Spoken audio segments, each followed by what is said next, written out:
Media बंधुओं, शुक्रिया आपका। यहीं बगल में रहना। मीडिया बंधुओं, जैसा कि आप लोगों को ये विदित है कि आज मेरा खुद का अपना जन्मदिन है और इस मौके पर सबसे पहले मैं अपने शुभ चिंतकों का विशेषकर बीएसपी के उन लोगों का हार्दिक दिल से आभार प्रकट करती हूँ जो पूरे देश में मेरे जन्मदिन को पिछले वर्ष की तरह इस बार भी कोरोना नियमों का पालन करते हुए तथा अपने महान संतों, गुरुओं व महापुरुषों में भी खासकर महात्मा ज्योतिबा फूले, छत्रपति शाहू जी महाराज, नारायण गुरु, बाबा साहब डॉक्टर भीमराव अंबेडकर एवं मान्यवर श्री कांशीराम जी आदि की मानवतावादी सोच व उनकी मूवमेंट को ध्यान में रखकर जिनके बताए हुए रास्तों पर चलकर ही मैंने उनकी सोच व मूवमेंट को आगे बढ़ाने के लिए अपनी पूरी जिंदगी भी समर्पित की है। वे अर्थात इनके अनुयायी आज पूरे देश में मेरे जन्मदिन को जन कल्याणकारी दिवस के रूप में बहुत ही सादगी व संजीदगी के साथ मना रहे हैं, जिसके तहत चलकर ही मेरे जन्मदिन के मौके पर हर वर्ष बीएसपी के लोग अपने सामर्थ्य, अपने आर्थिक सामर्थ्य के हिसाब से अपने अपने क्षेत्र में सर्व समाज में से विशेषकर गरीब, कमजोर, लाचार, असहाय व अन्य जरूरतमंद लोगों की विभिन्न रूपों में मदद भी करते हैं और इस बार भी मदद कर रहे हैं। और इस संदर्भ में मैं ये भी कहना चाहती हूँ कि खासकर कोरोना महामारी के दौरान परिवार में जिन कमाने वालों की मृत्यु हो गई है और उनके पीछे दुखी व पीड़ित चल रहे परिवारों की सरकारी मदद के अभाव में अब हालत काफी ज्यादा खराब हो गई है, तो उनकी भी पार्टी के लोग पिछले वर्ष की तरह इस वर्ष भी विभिन्न रूपों में काफी मदद कर रहे हैं। लेकिन इस मामले में दुख की बात यह है कि इस समय यूपी, उत्तराखंड व पंजाब आदि इन राज्यों में विधानसभा के आम चुनाव घोषित होने तथा चुनाव आचार संहिता भी लगने की वजह से अब यहाँ पार्टी के लोग इन सभी की किसी भी रूप में इस बार मदद नहीं कर पा रहे हैं, जबकि ये बात सब विदित है कि हमारी पार्टी समाज में विशेषकर गरीब, कमजोर, असहाय व अन्य उपेक्षित वर्गों के हित एवं कल्याण के लिए हमेशा अति गंभीर, संवेदनशील, ईमानदार व संघर्षरत रहती है, जिसके मुताबिक चलकर ही बीएसपी ने यूपी में 4 बार अपने नेतृत्व में यहाँ सरकार भी चलाई है। और इस दौरान हमारी पार्टी की सरकार ने मेरे जन्मदिन के मौके पर भी ऐसे लोगों के हित व कल्याण के लिए अनेकों जनहित की नई नई योजनाएं भी प्रारंभ की हैं, जिनसे इन्हें काफी ज्यादा लाभ पहुंचा है। लेकिन ये सब यहाँ जातिवादी, संकीर्ण, सांप्रदायिक व पूंजीवादी मानसिकता रखने वाली सभी विरोधी पार्टियों को अच्छा नहीं लगा है और फिर इन्होंने यहाँ बीएसपी के विरुद्ध अंदर अंदर एक होकर व किस्म किस्म के साम, दाम, दंड भेद आदि हथकंडे इस्तेमाल करके हमारी पार्टी को सत्ता में आने से रोका है, जिससे अब प्रदेश की जनता काफी हद तक समझ चुकी है, जिनसे हमें ये उम्मीद भी है कि यूपी में इस समय विधानसभा के लिए हो रहे आम चुनाव में बीएसपी को फिर से जनता यहाँ जरूर सत्ता में वापस लाएगी। और मैं भी उन्हें ये विश्वास दिलाना चाहती हूँ कि इस बार सत्ता में आने के बाद हमारी पार्टी अपने पूर्व के रहे शासनकाल की तरह ही फिर से यहाँ हर मामले में व हर स्तर पर अपनी सर्वजन हिताय व सर्वजन सुखाय की नीतियों पर आधारित ही सरकार चलाएगी। और इस संबंध में यहाँ मैं ये भी कहना चाहूँगी कि मैंने कुछ महीने पूर्व दिनांक 7 सितंबर को बीएसपी के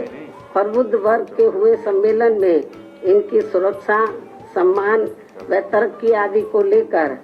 तथा इसके बाद 9 अक्टूबर सन 2021 को बीएसपी के जन्मदाता एवं संस्थापक मान्यवर श्री कांशीराम जी की पुण्यतिथि के मौके पर भी लाखों की संख्या में लखनऊ में आए हुए लोगों को संबोधित करते हुए प्रदेश की बिगड़ी हुई कानून व्यवस्था को सुधारने तथा यहाँ दलितों, आदिवासियों, पिछड़े वर्गों, मुस्लिम व अन्य धार्मिक अल्पसंख्यक समाज के लोगों के साथ साथ गरीबों, मजदूरों, बेरोजगारों, नौजवानों, किसानों, व्यापारियों, कर्मचारियों व अन्य विभिन्न क्षेत्रों में लगे लोगों के एवं छात्रों, युवाओं, महिलाओं, बुजुर्गों आदि के हित व कल्याण आदि के संबंध में जो कुछ भी जरूरी बातें कही हैं तो उन पर फिर हमारी पार्टी की सरकार बनने पर पूरी ईमानदारी व निष्ठा से अमल किया जाएगा। वैसे भी आज देश की असली चिंता परम पूज्य बाबा साहब डॉक्टर भीमराव अंबेडकर के मानवतावादी संविधान के हिसाब से चलकर देश की करोड़ों जनता को गरीबी, बेरोजगारी, महंगाई व तनावपूर्ण हिंसक वातावरण की दुर्दशा से निकालकर उन्हें कानून के राज के माध्यम से सुख, शांति व स्थिरता पहुंचाने की है, जिसके अभाव में उनका जीवन काफी त्रस्त हो रहा है और ये लोग फिर से गुलाम व लाचार बनते जा रहे हैं। और अब केवल यूपी को ही नहीं बल्कि पूरे देश को भी ये यकीन हो चला है कि यहाँ उत्तर प्रदेश, उत्तराखंड व पंजाब आदि राज्यों में हो रहे विधानसभा आम चुनावों के परिणाम आने के बाद देश में परिस्थिति जरूर बदलेगी और आम जनहित में कुछ जरूर बेहतर होगा। इस प्रकार काफी लंबी प्रतीक्षा के बाद अब नया साल सन 2022 यहाँ उम्मीदों की ऐसी नई किरण लेकर आ रहा है जिससे आम जनहित का भला होने की काफी प्रबल उम्मीद भी है। इस विश्वास के साथ ही अब मैं हर वर्ष की तरह इस वर्ष भी अपने जन्मदिन के शुभ अवसर पर मेरे खुद के द्वारा लिखित पुस्तक मेरे संघर्षमय जीवन एवं बीएसपी मूवमेंट का सफरनामा का हिंदी व अंग्रेजी संस्करण का भी जो मुख्य तौर पर एक वर्ष के दौरान का पार्टी व मूवमेंट के कार्यकलापों व संघर्षों आदि का साफ सुथरा लेखा जोखा होता है, उसे आज जारी किया जाता है। इसलिए ये पुस्तक खासकर वर्तमान में युवा पीढ़ी व आगे आने वाली पीढ़ी के लिए भी काफी प्रेरणादायक साबित होगी, ताकि मान्यवर श्री कांशीराम जी के नेतृत्व में उनकी त्याग, तपस्या व कठोर मेहनत से बनी बीएसपी की अम्बेडकरवादी व मानवतावादी मूवमेंट हमेशा आगे ही बढ़ती रहे और फिर उनकी ये मूवमेंट कभी भी आगे न रुके। और अब मैं इस प्रेरणादायी पुस्तक का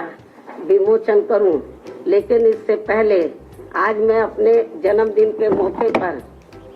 खासकर यूपी, उत्तराखंड व पंजाब में अपनी पार्टी के लोगों से ये भी अनुरोध करती हूँ कि पार्टी के जो लोग यहाँ चुनाव आचार संहिता लगने की वजह से इस बार मेरा जन्मदिन अपने अपने घरों में ही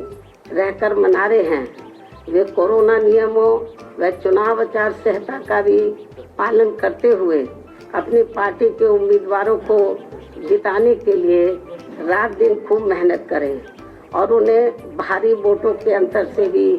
जरूर जिताए। और यदि ऐसा हो जाता है और यहाँ सन 2007 की तरह फिर से बीएसपी की अकेले ही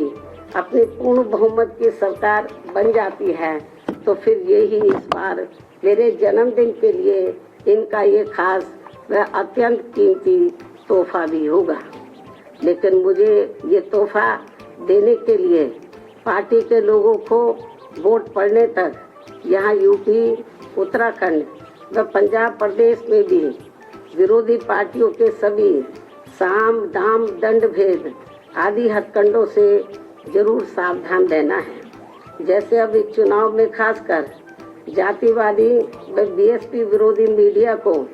बीएसपी की मुखिया के विरुद्ध कुछ खास मुद्दे बोलने के लिए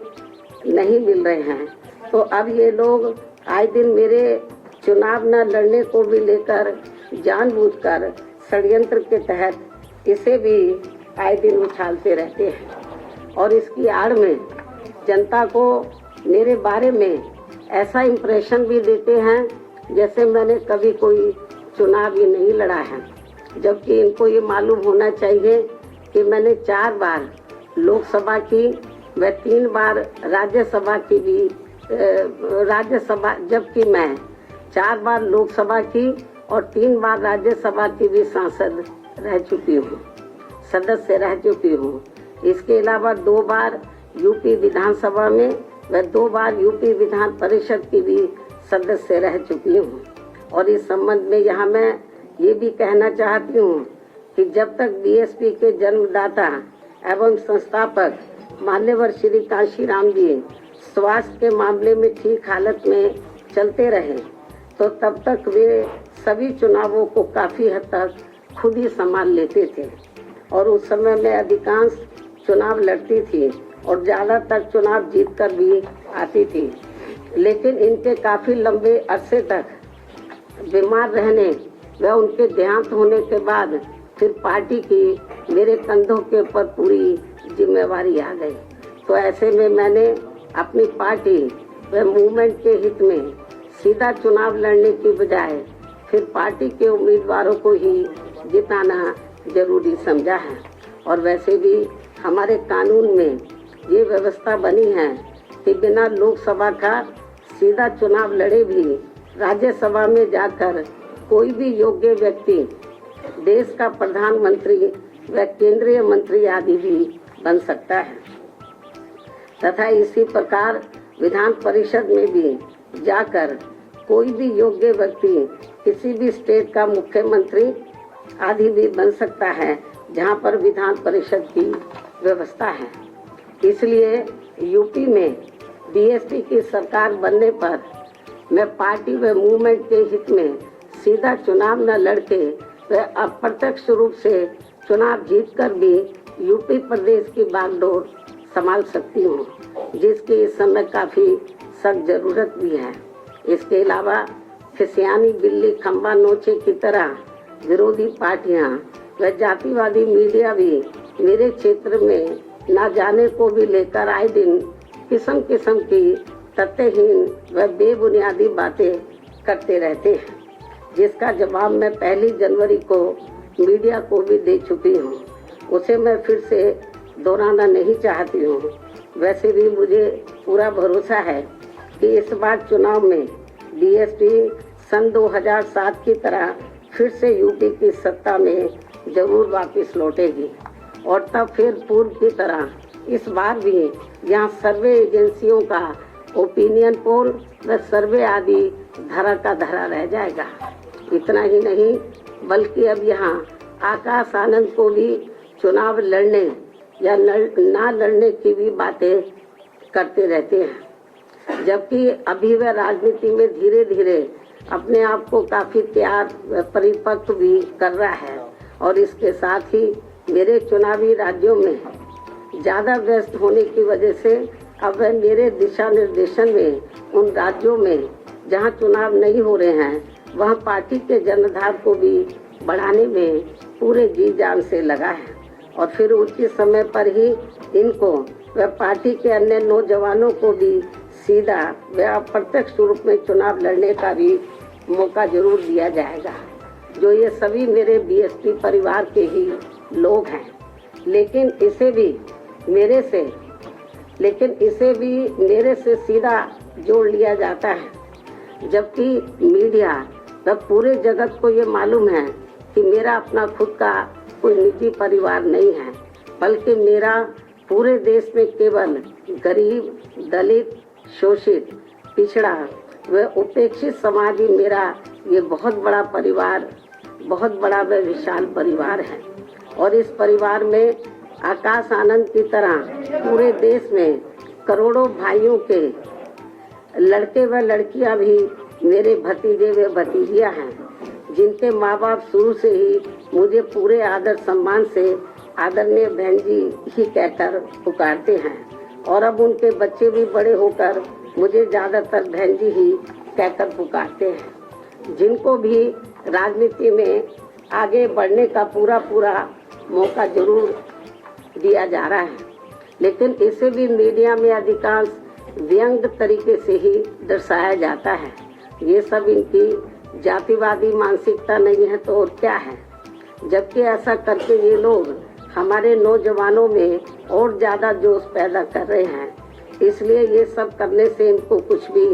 राजनीतिक लाभ मिलने वाला नहीं है। इतना ही नहीं, यदि जातिवादी मीडिया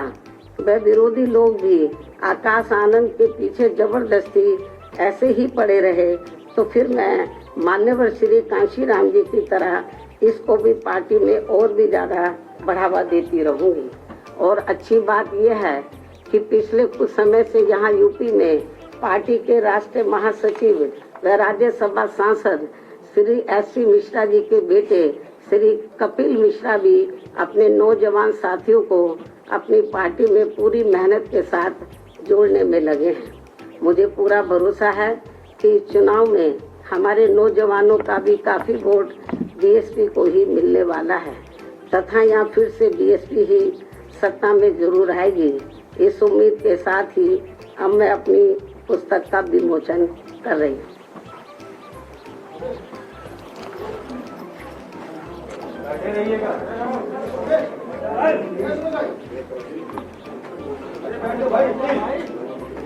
अरे भाई क्या करेगा भाई?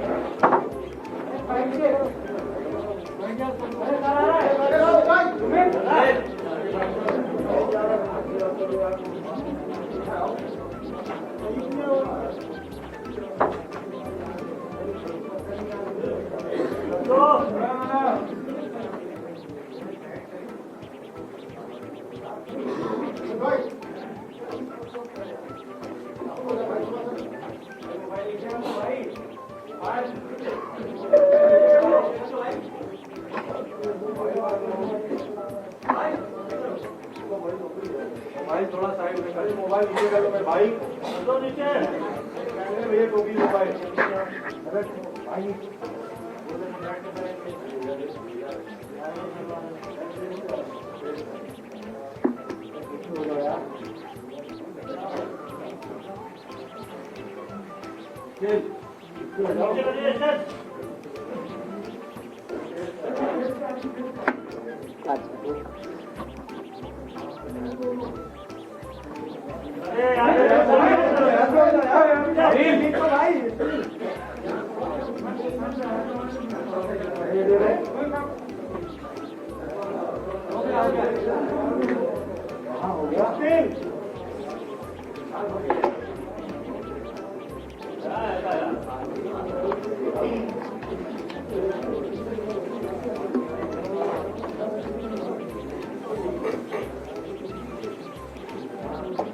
और अब मैं अपनी किताब के विमोचन करने के साथ साथ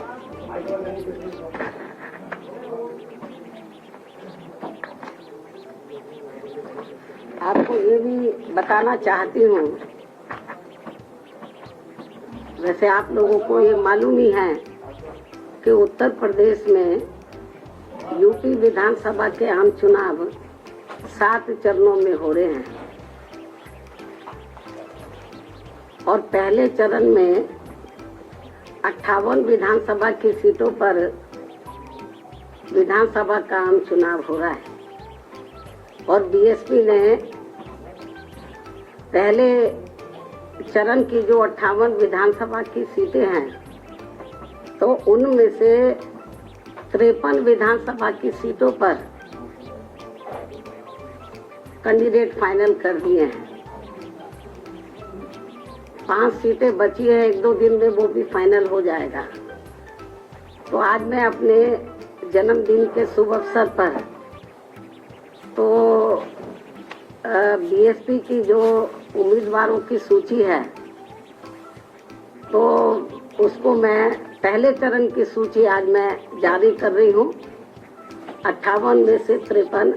विधानसभा की सीटों पर जो ये सूची ये मैं आज जारी कर रही हूँ और इसकी कापी आप लोगों को मेरे प्रेस के बाद खत्म होने के बाद इसकी एक प्रति आप लोगों को दे दी जाएगी।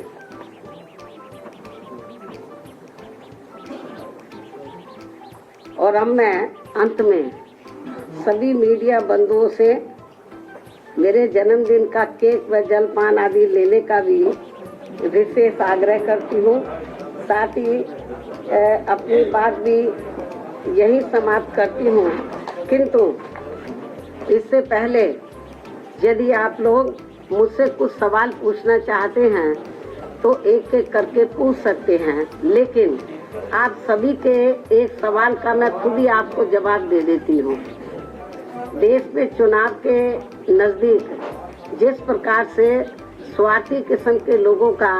दल बदल करने का सिलसिला शुरू हो जाता है, तो इसे खास ध्यान में रखकर अब दल बदल कानून को काफी सख्त बनाने की जरूरत है, क्योंकि इससे हमारे लोकतंत्र पर भी काफी बुरा प्रभाव पड़ रहा है। इसके अलावा जो दल बदलू नेता व सपा के साथ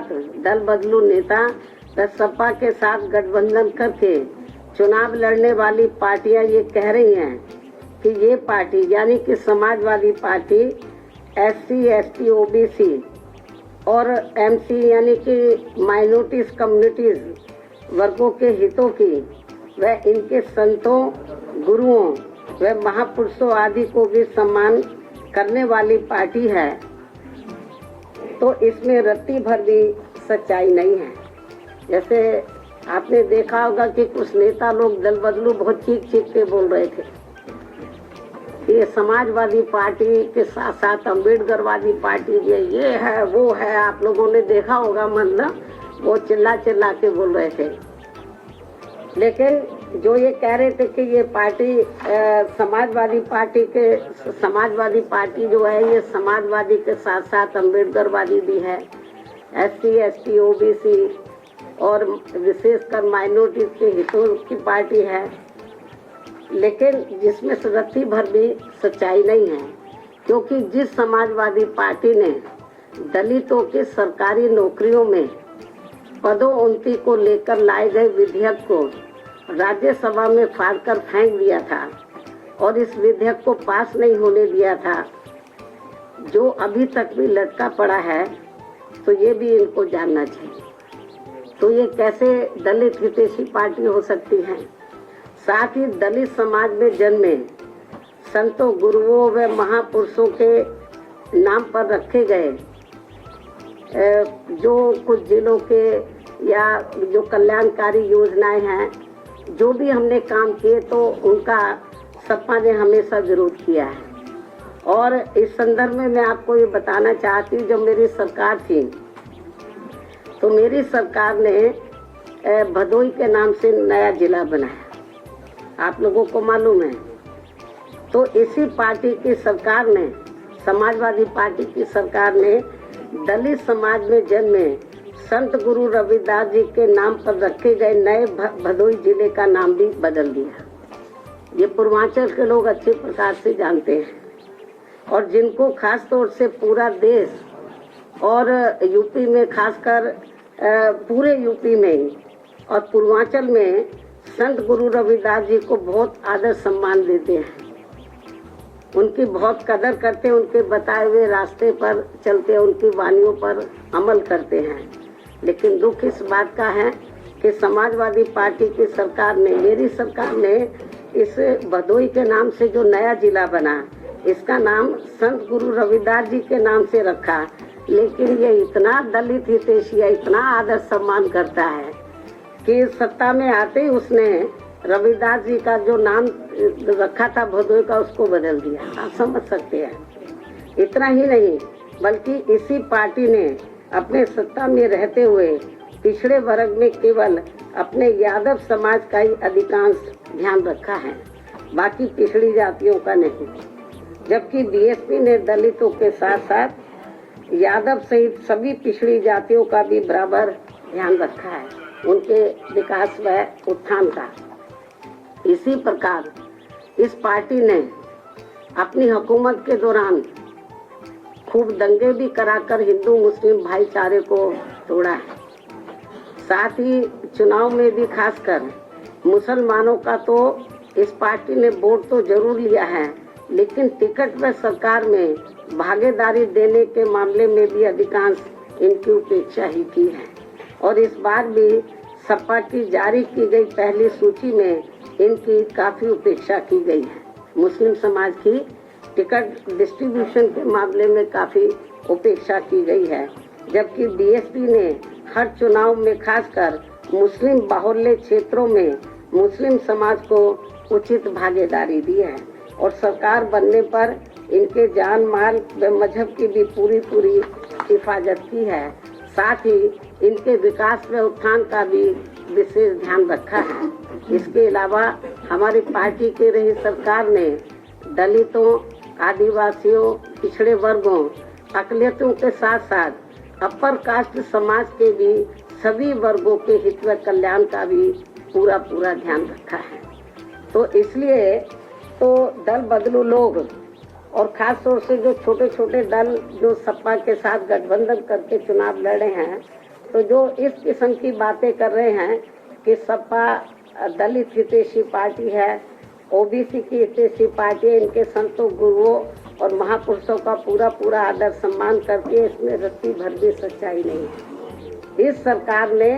जो धार्मिक अल्पसंख्यक समाज में से जो मुस्लिम समाज के लोग हैं, तो उनके ना हितों का ध्यान रखा और ना टिकट बंटवारे के मामले में और ना ही सरकार में भागीदारी देने के मामले में इनके हितों का ध्यान रखा है। तो ये सब आप लोगों को मालूम है। आप ये सवाल पूछते तो मैंने पहले ही टुकड़ों में पूछते, मैंने पूरा इसका जवाब आप लोगों को दे दिया। अब आप पूछिए, एक एक करके पूछो।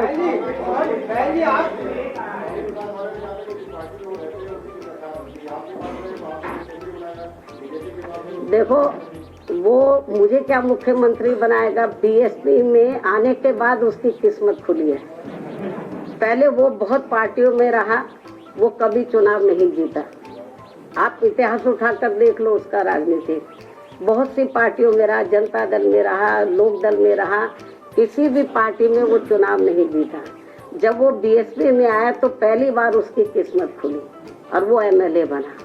तो ये जो हवाई बातें हैं तो वो बेकार हैं। तो इसलिए जो मैं आपको ये बताना चाह रही हूँ कि ये जरूर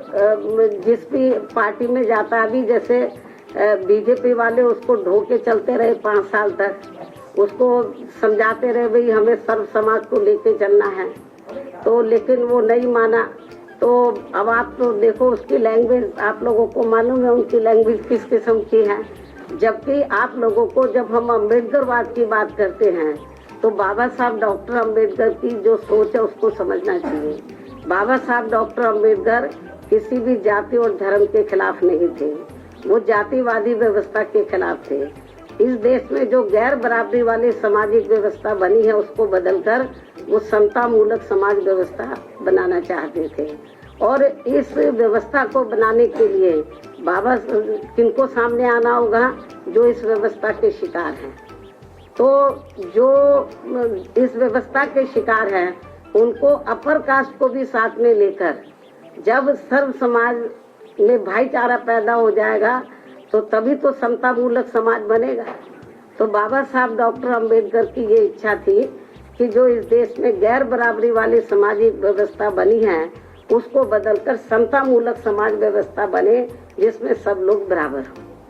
तो उसी आधार पर हमारी पार्टी इस मूवमेंट को लेकर, बीएसपी के मूवमेंट को लेकर चल रही है। बहन जी, आज शेखर रावण ने समाजवादी पार्टी में गए थे, लेकिन उनकी बात नहीं बनी है। उन्होंने कहा है कि वह अब